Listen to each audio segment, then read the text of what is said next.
Victory lights flood London as the war ends. Crowds spill into streets scarred by years of bombing. Flags wave above broken stone and patched windows. People cheer as if survival itself is proof of strength. The guns are silent.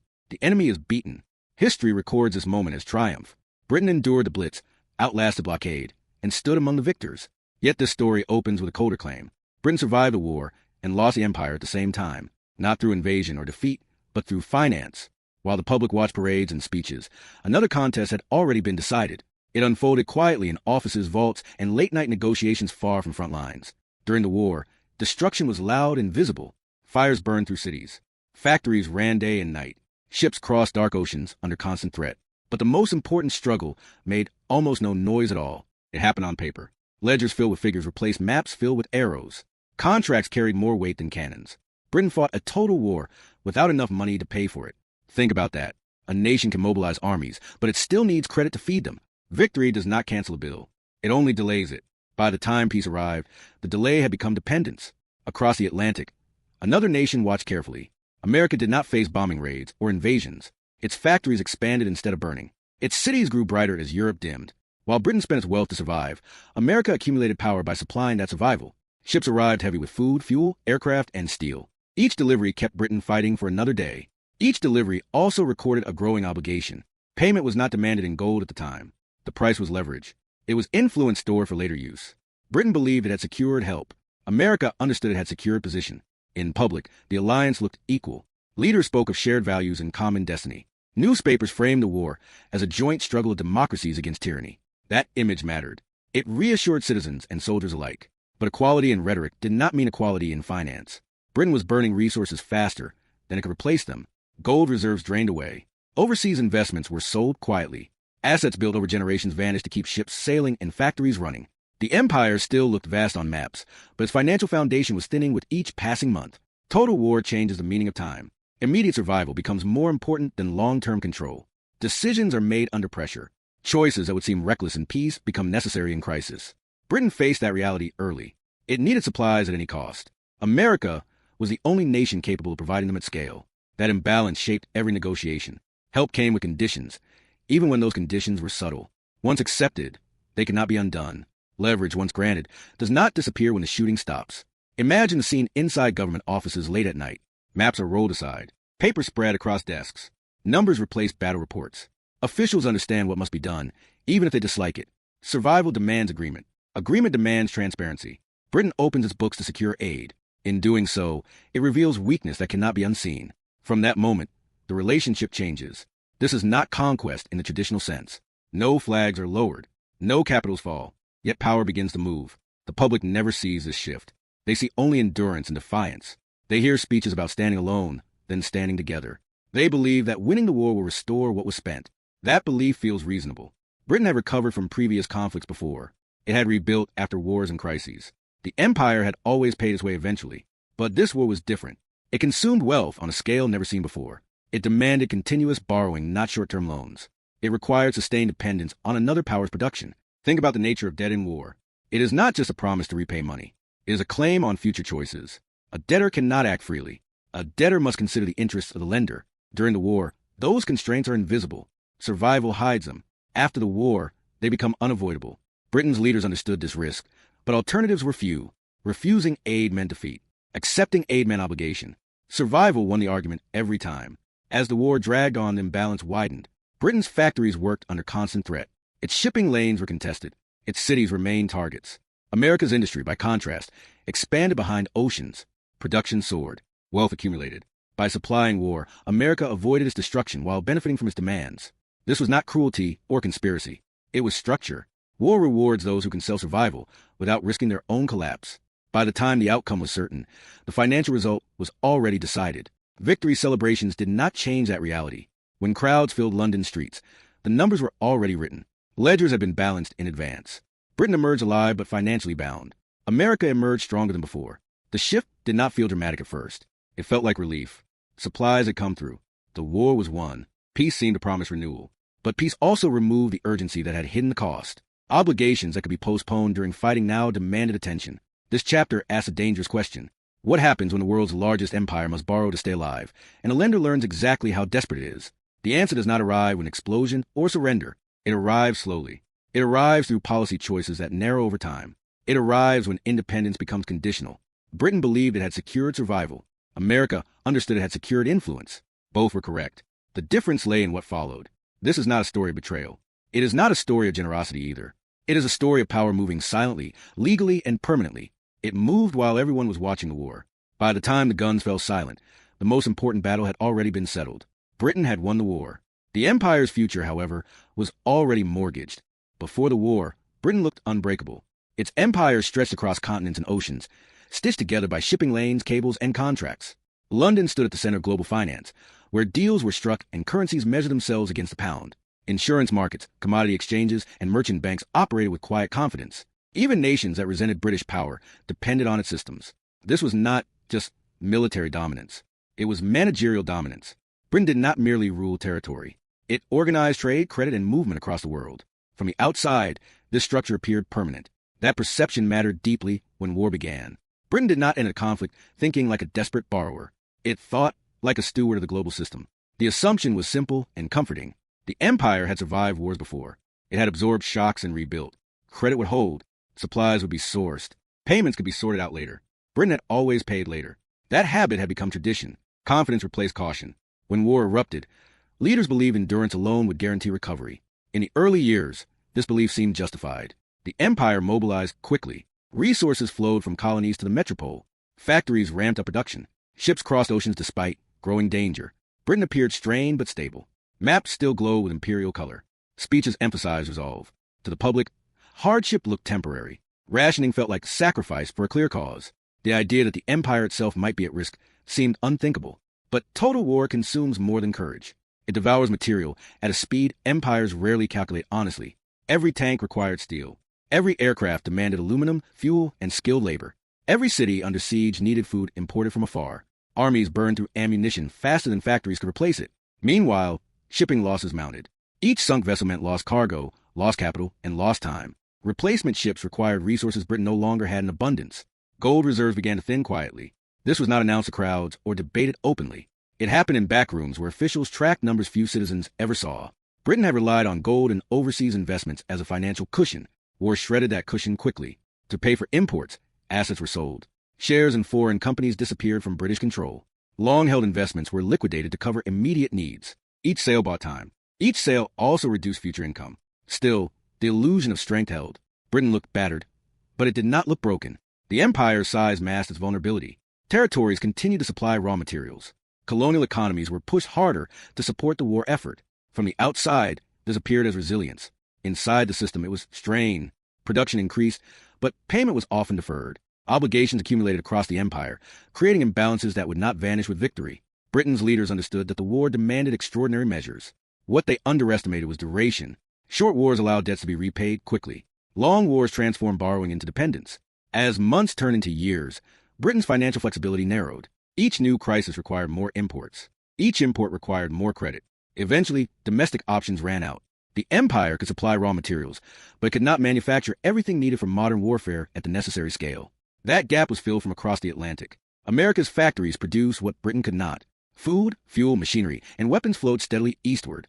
On the surface, this looked like partnership.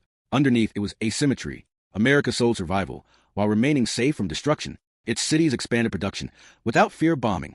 Its workforce grew more skilled. Capital accumulated instead of burning. War transformed America into an industrial giant, while Britain struggled to maintain what it had. Yet, Britain did not feel like a debtor. Not yet. Supplies arriving on schedule created a sense of control. Crises were solved as they appeared. Shortages were managed. The war continued. This created a dangerous illusion. Solving today's problem felt like mastery. In reality, it was postponement. Each delivery from abroad closed one gap and opened another. Dependence increased gradually, quietly, without a single dramatic moment of collapse. Imagine the psychological effect of this rhythm. Each time supplies arrived, the system seemed to work. Confidence returned briefly. Leaders focused on the battlefield, not the balance sheet. Public morale depended on that focus. Questioning financial sustainability felt like defeatism. Better to fight now and calculate later. That mindset carried Britain through its darkest hours. It also locked the empire into a financial path that would be impossible to reverse. As the war intensified, Britain's global position shifted subtly. It still commanded respect, but it no longer dictated terms. Negotiations increasingly reflected urgency rather than authority. Requests replaced instructions.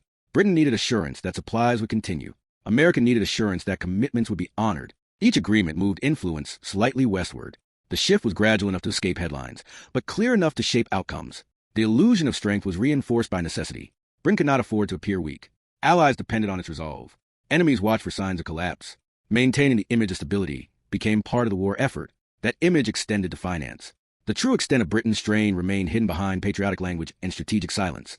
Citizens endured rationing without knowing how thin the margin had become. Think about the difference between appearing strong and being solvent. Strength can be performed. Solvency cannot. Numbers either add up or they do not. Britain's numbers were moving in the wrong direction. By the middle of the war, it was clear to those inside the system that repayment would not be simple. The empire's wealth had been transformed into immediate survival. What remained was obligation. The empire had always relied on time. Time to collect taxes. Time to move goods. Time to balance accounts. War compressed time brutally. Decisions that would normally unfold over decades were forced into months. That compression favored the side with excess capacity and safety. America possessed both. Britain did not. As the gap widened, the outcome became structural rather than strategic. Britain still believed that victory would restore equilibrium. That belief rested on history. Past wars had ended with recovery. Trade had resumed. Debts had been managed. But those precedents assumed a world where Britain remained the primary financial hub. This war was rearranging that world even before it ended. Trade routes were shifting. Currency influence was migrating. The center of gravity was already in motion. Each shipment from America represented more than material aid. It represented a choice deferred. Britain chose survival over independence repeatedly because the alternative was unthinkable. That choice was rational in the moment. It was also cumulative. By the time anyone could measure the full effect, the illusion of control had become habit. Dependence no longer felt temporary. It felt normal. This chapter reveals why the empire's decline was not sudden. It was prepared by confidence. The belief in permanence delayed recognition of vulnerability. Britain looked unstoppable because it had been unstoppable for generations. That reputation masked the fragility exposed by total war. When the bills finally came due, the empire discovered that endurance alone could not pay them. The strength everyone saw was real. It was also borrowed. The turning point did not arrive with decisive battle or dramatic collapse at the front. It arrived quietly, in negotiations where urgency replaced confidence. Britain ran out of ways to pay. Gold was nearly gone. Overseas assets had been stripped down to essentials. The empire could still fight, but it could no longer finance that fight on its own terms. This was the moment when survival demanded a different kind of concession. America stepped forward, not as a conqueror, but as a creditor with conditions. Supplies would continue to flow. Factories would stay alive. The war effort would not falter. But payment would not come in simple currency. It would come in structure. To secure continued support, Britain opened its financial books. This was not symbolic transparency. It was full disclosure under pressure. Accounts were revealed. Assets were listed. Vulnerabilities were exposed. Think about that. A great power does not lose influence when it is bombed. It loses influence when it is understood. Once Britain's position was clear, leverage followed naturally. Terms could be shaped. Expectations could be set. The relationship shifted from alliance to management, even if the language remained friendly. The new arrangement solved immediate problems. Ships arrived on time. Production schedules stabilized. The military effort regained momentum. From the outside, it looked like recovery. Inside the system, however, something fundamental had changed. Britain no longer controlled the conditions of its own survival. It reacted to frameworks designed elsewhere. Every major economic decision now had to consider its impact on continued access to supplies and credit. Freedom narrowed, without a single law being passed to announce it. While British workers toiled under blackout conditions and soldiers fought across continents, American industry expanded at full speed. Factories multiplied. Supply chains deepened. Skills accumulated. War orders poured in, transforming production into profit and influence. Dollars gathered momentum. Gold flowed west. This was not plunder. It was consequence. America sold what Britain needed at the moment Britain needed it most. The terms reflected that reality. As the war progressed, the balance became unmistakable to those who studied it. Britain owed more than it owned abroad. Income streams that once supported imperial administration had been sold off or pledged. The pound weakened as confidence drained. Currency influence began to slip. Britain could still project military power, but it could not project financial authority. The empire had been sustained as much by credit as by force. Now, credit was no longer its weapon. No flags changed hands during this shift. No capitals fell. That is what made it so effective. Power moved through agreements rather than invasions. Influence passed through repayment schedules rather than occupation. The rules of the global system were being rewritten without fanfare. Britain, once the author of those rules, now found itself adapting to them. The empire that had dictated trade terms now negotiated access. Imagine the effect of this realization on policymakers. Victory on the battlefield no longer guaranteed autonomy afterward. Winning the war did not mean regaining control. It meant inheriting obligations that constrained every future choice. Britain faced decisions about trade, currency, and reconstruction with limited options. Each choice had to align with creditor expectations. Independence became conditional, exercise within boundaries drawn elsewhere. The mechanism was precise and difficult to reverse. Debt locked in future behavior. Conditions shaped post-war planning. Britain could not rebuild its economy freely. It could not protect its currency aggressively. It could not sustain imperial commitments at previous levels. The empire had relied on surplus to maintain control abroad. That surplus was gone. What remained was responsibility, without capacity. America, meanwhile, emerged with unmatched financial flexibility. Its industries dominated production. Its currency gained stature. Its influence extended through institutions and agreements rather than colonies. This was not an accident of fate. It was the outcome of structure. War had transferred leadership to the power that could finance survival without sacrificing itself. Britain had sacrificed wealth to survive. America had converted survival into dominance. Think about how different this is from traditional conquest. There were no marching armies, no declarations of annexation. Control arrived embedded in policy. It arrived disguised as cooperation. That disguise allowed the transition to occur without resistance. Britain accepted the terms because the alternative had been defeat. After the war, it accepted the consequences because the alternative was isolation. By the time peace approached, the transformation was complete. Britain still possessed prestige, experience, and military capability. What it lacked was leverage. It could not enforce preferences across the system it had built. It could only participate within a system now shaped by another power's priorities. This was the silent mechanism of takeover. Debt without invasion. Influence without occupation. It worked because it felt reasonable at every step. Power did not collapse in flames. It drained away through contracts, conditions, and obligations scheduled far into the future. The empire that once set terms now asked for them. The war had been won, but the framework of the post-war world had already been decided. Britain's future would unfold inside that framework, not above it. The turning point had passed without a single shot being fired. When peace finally arrived, the empire was still standing, but it was hollow. Britain emerged victorious, exhausted, and financially bound in ways the public did not yet fully understand. The streets filled with relief, not awareness. Soldiers returned home. Factories slowed. Rationing lingered. On the surface, this looked like the normal aftermath of war. Beneath it, arithmetic ruled. The war had saved a nation and ended the empire at the same time. Britain had won survival at the cost of autonomy. The contradiction defined everything that followed. Decolonization soon accelerated, often explained as moral awakening or historical inevitability. Those narratives mattered, but they were incomplete. Beneath speeches about self-determination lay balance sheets that could not sustain global control. An indebted power cannot police oceans. It cannot subsidize distant administrations. It cannot afford prolonged crises in faraway territories. Empire requires surplus. Britain had none left. What remained was obligation, repayment, and constraint. Each decision after the war reflected this reality. Military commitments were reassessed. Overseas spending was cut. Trade priorities shifted. Britain no longer shaped the system. It adapted to it. The pound's weakness limited policy choices. Currency stability required cooperation, not command. Financial dependence replaced imperial authority. These changes were framed as pragmatism, but they were enforced by necessity. Debt had become the invisible governor of policy. America stepped into the vacuum without firing a shot. Its capital flowed where British influence once dominated. Financial institutions replaced imperial offices. Trade rules replaced gunboats. Influence spread through standards, loans, and agreements rather than administrators and troops. This was a different kind of power, quieter but more durable. The center of gravity crossed the Atlantic. London adjusted. Washington set the pace. The transition was so smooth that many mistook it for continuity. Britain's retreat was not chaotic. It was managed. Assets were unwound. Responsibilities were transferred. Alliances replaced control. This gave the illusion of choice. In reality, options were limited. Balance sheets enforced discipline where politics could not. The empire did not fall apart overnight. It receded step by step, constrained by commitments made under wartime pressure. Survival had rewritten the future. Think about the nature of this loss. Britain did not lose the empire to an enemy. It lost it to arithmetic. There was no final battle, no moment of surrender. Power slipped away through schedules and repayments. Independence narrowed gradually, wrapped in legality and cooperation. That is why the shift was so difficult to resist. It did not feel like defeat. It felt like responsibility. The lesson did not end with Britain. The same mechanism repeats whenever survival is financed by another power. Debt reshapes sovereignty. Credit rewrites hierarchy. A nation can celebrate victory while quietly losing freedom of action. Choices become conditional. Futures are negotiated rather than chosen. The lender does not need to command. The structure does the work.